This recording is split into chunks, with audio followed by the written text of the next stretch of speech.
यह दास्तान उस दौर की है जब इंसानियत जुल्म की चक्की में पिस रही थी और हक की आवाज बुलंद करने वाले बहुत कम थे।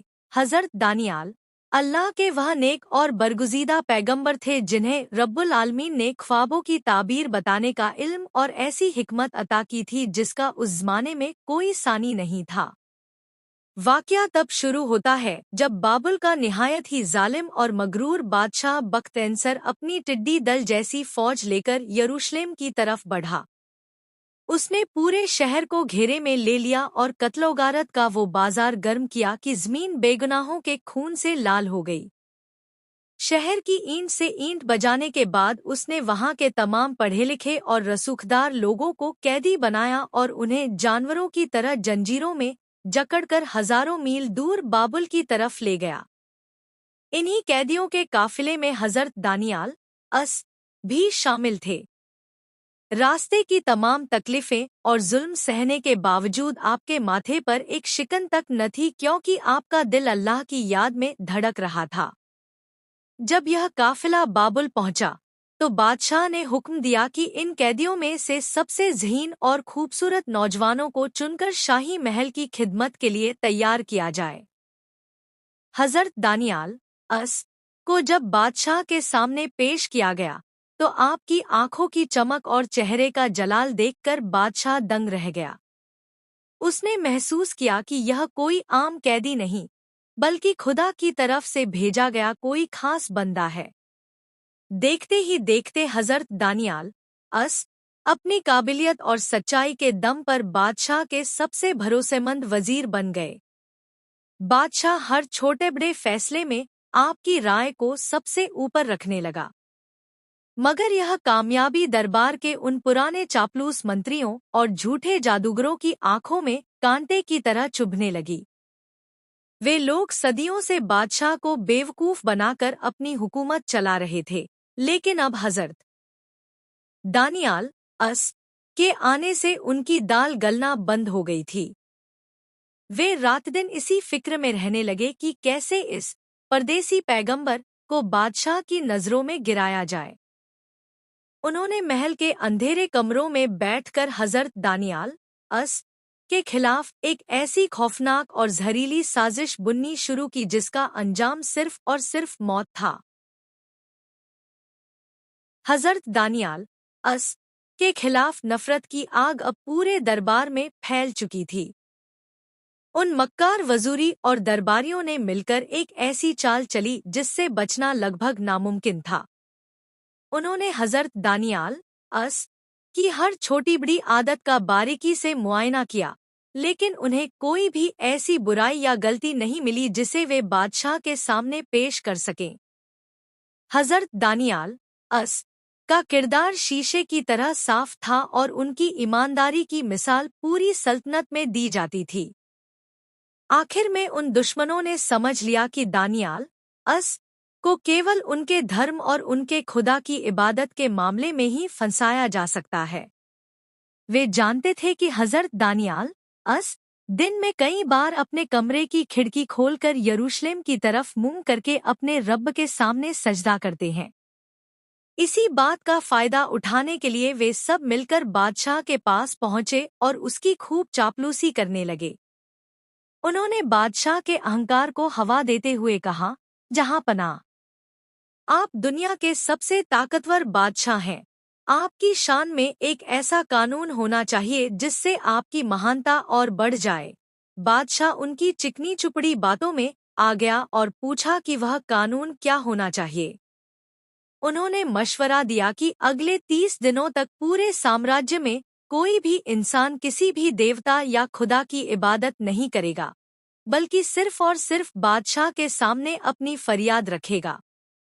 जो कोई भी इस कानून को तोड़ेगा और किसी और की इबादत करेगा, उसे शाही हुक्म के मुताबिक भूखे और खूंखार शेरों के कुएं में फेंक दिया जाएगा।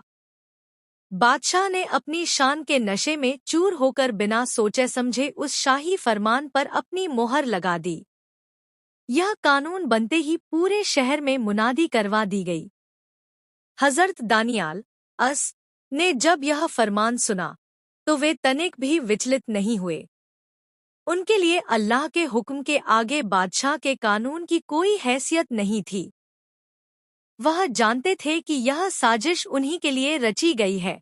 फिर भी उन्होंने निडर होकर अपने घर की खिड़की खोली और हमेशा की तरह अपने परवरदिगार के सामने सजदे में गिर गए। दूसरी तरफ वे दुश्मन दरबारी झाड़ियों और दीवारों के पीछे छिपे हुए इसी मंजर का इंतजार कर रहे थे ताकि वे रंगे हाथों उन्हें पकड़ सकें और मौत के घाट उतरवा सकें। साजिशी दरबारी हजरत दानियाल अस के घर के बाहर घात लगाए बैठे थे। जैसे ही उन्होंने देखा कि दानियाल अस ने शाही फरमान की परवाह किए बिना अपने कमरे की खिड़की खोली और हमेशा की तरह अपने मालिक अपने खालिक के सामने सर झुका दिया, उनके चेहरों पर एक शैतानी मुस्कान आ गई।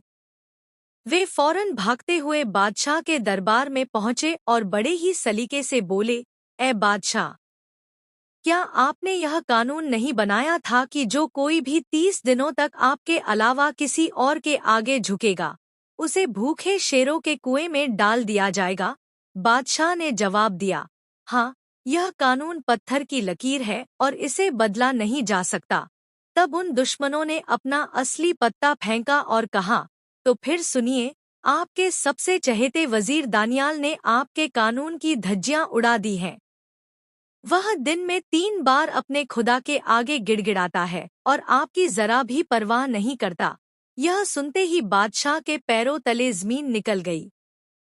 वह हजरत दानियाल अस से बेइंतहा मोहब्बत करता था और उनकी काबिलियत का कायल था। उसे अब एहसास हुआ कि उन मंत्रियों ने उसे कितनी बड़ी चाल में फंसा दिया है। बादशाह ने पूरा दिन इस कोशिश में गुजार दिया कि किसी तरह कोई कानूनी रास्ता निकल आए जिससे दानियाल अस की जान बच सके। उसने अपने वकीलों और जानकारों को बुलाया, लेकिन उन साजिशियों ने उसे घेर लिया और याद दिलाया कि बाबुल का कानून अटल है, खुद बादशाह भी इसे रद्द नहीं कर सकता। शाम होते होते बादशाह हार गया। भारी मन और भीगी आंखों के साथ उसने हुक्म दिया कि हजरत दानियाल अस को गिरफ्तार किया जाए।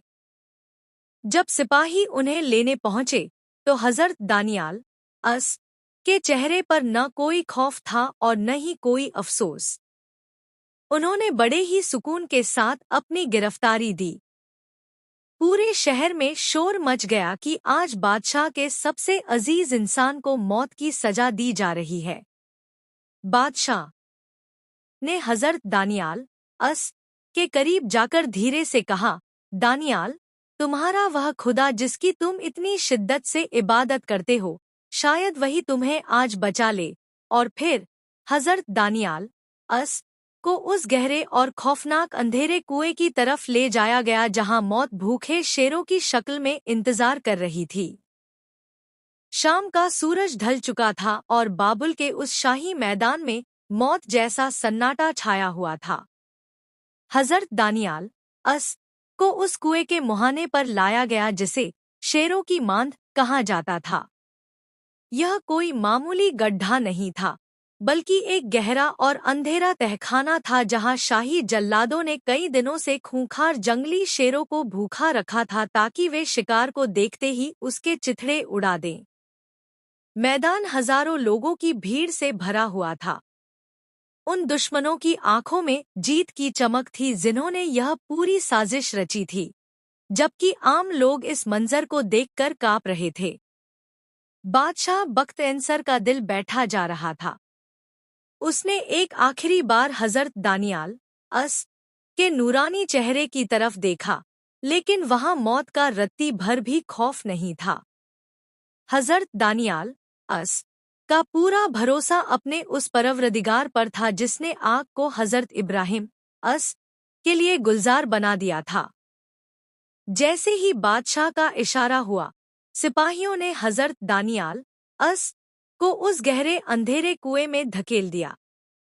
ऊपर से एक भारी और विशाल पत्थर लाकर कुएं के मुंह पर रख दिया गया ताकि कोई अंदर न जा सके और न ही कोई बाहर आ सके। उस पत्थर पर बादशाह ने अपनी शाही अंगूठी से मोहर लगा दी ताकि कानून की तामील में कोई दखल न दे सके। पत्थर रखे जाते ही कुएं के अंदर से शेरों के दहाड़ने की भयानक आवाजें सुनाई देने लगी। उन आवाजों को सुनकर लोगों के रोंगटे खड़े हो गए। दरबारियों ने ठहाके लगाते हुए कहा कि अब तक तो दानियाल का नामो निशान भी बाकी नहीं बचा होगा। बादशाह बेहद दुखी होकर अपने महल लौट गया, लेकिन उस रात उसे एक पल के लिए भी नींद नहीं आई। वह पूरी रात बेचैनी में टहलता रहा और अपने दिल में उस अनजाने खुदा से दुआ करता रहा जिसके बारे में दानियाल उसे बताया करते थे। उसे उम्मीद की एक बारीक सी किरण महसूस हो रही थी कि शायद कोई मोज़ा हो जाए। दूसरी तरफ उस अंधेरे कुएं के अंदर कुछ ऐसा हो रहा था जिसकी कल्पना भी कोई इंसान नहीं कर सकता था। कुएं के ऊपर भारी पत्थर रख दिया गया था और बाहर खड़े लोगों को लग रहा था कि अब तक शेरों ने हजरत दानियाल का काम तमाम कर दिया होगा। लेकिन उस अंधेरे तहखाने के अंदर कुदरत का एक ऐसा अजीम मोज़ा, करिश्मा हो रहा था जिसे देखकर इंसानी अक्ल दंग रह जाए। जैसे ही हजरत दानियाल उस कुएं की जमीन पर गिरे, कई भूखे और खूंखार शेर दहाड़ते हुए उनकी तरफ लपके। लेकिन जैसे ही वे शेर अल्लाह के इस नेक नबी के करीब पहुंचे, उनकी दरिंदगी अचानक खत्म हो गई।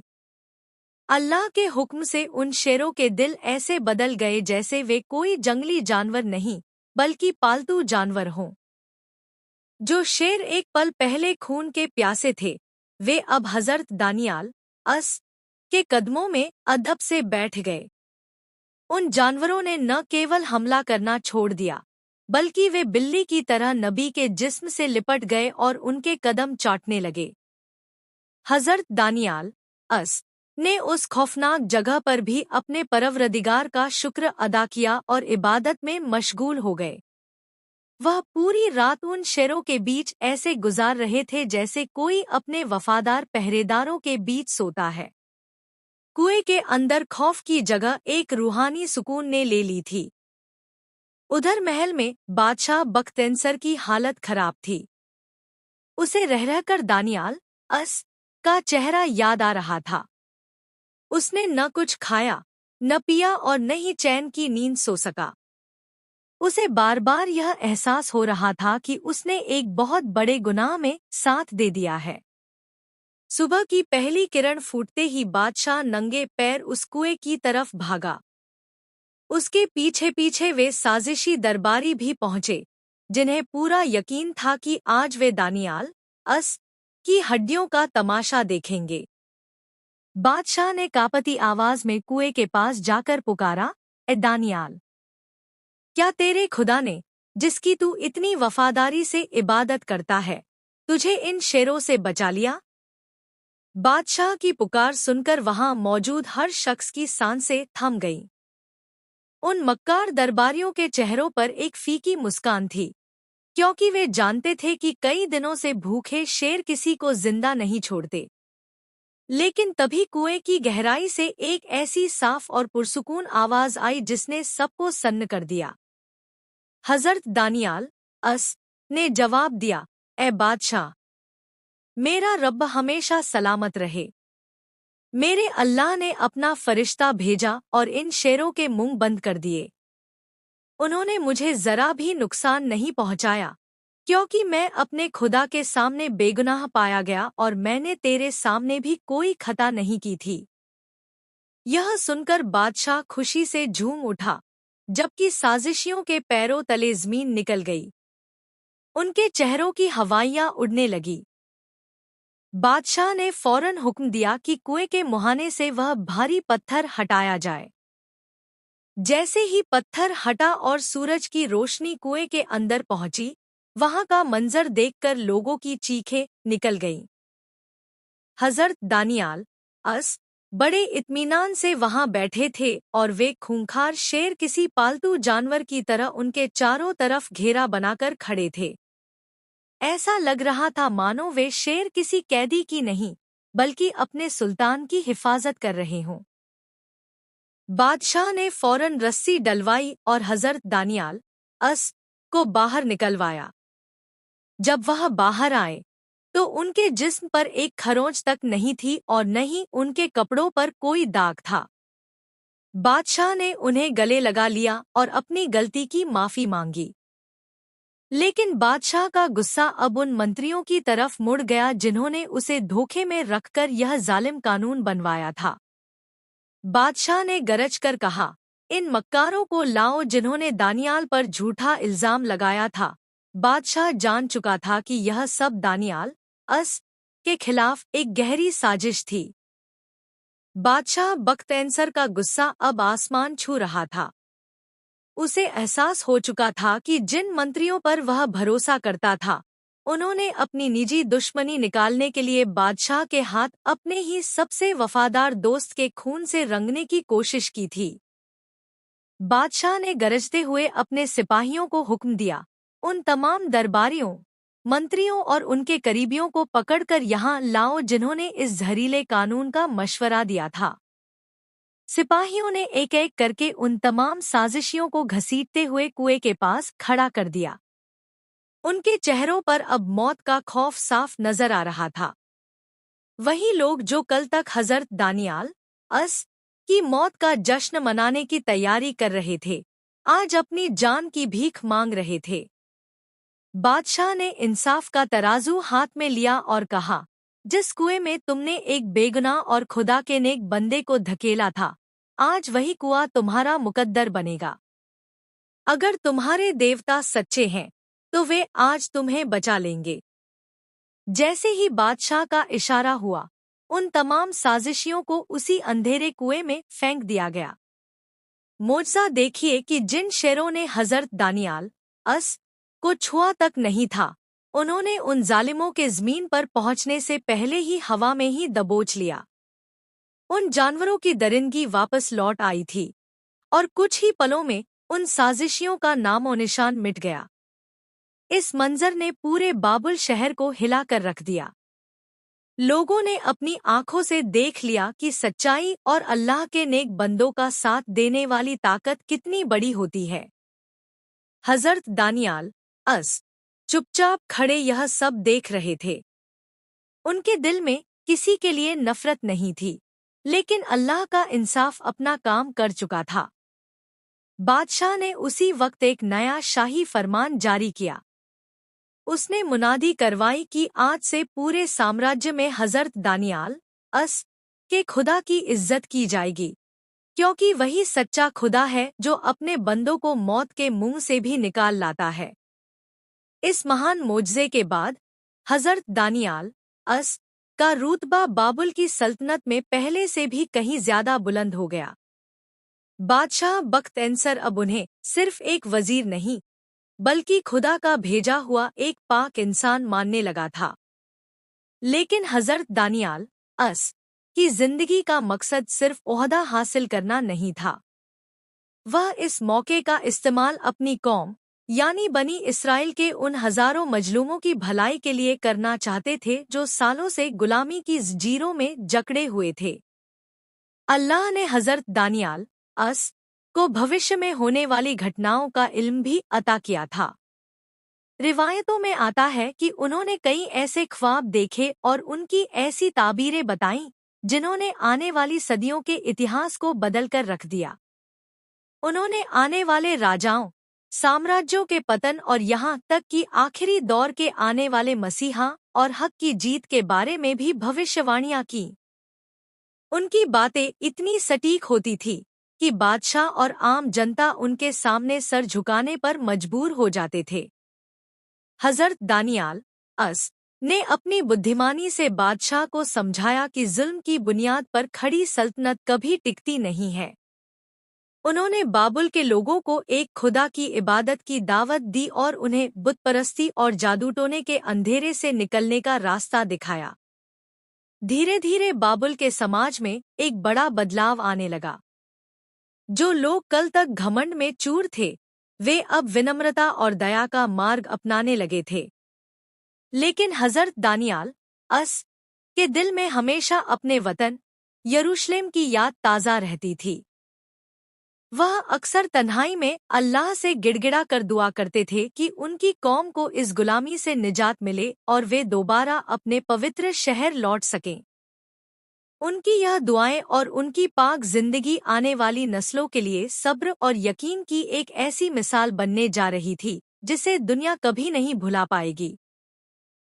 हज़रत दानियाल अस ने अपनी जिंदगी के आखिरी हिस्से में भी अल्लाह की इबादत और लोगों की भलाई का काम जारी रखा। जैसे जैसे वक्त गुजरता गया, बाबुल की हुकूमत बदली और नए राजा आए, लेकिन हर दौर के बादशाह ने हज़रत दानियाल अस की हिकमत और उनके नूरानी चेहरे का लोहा माना।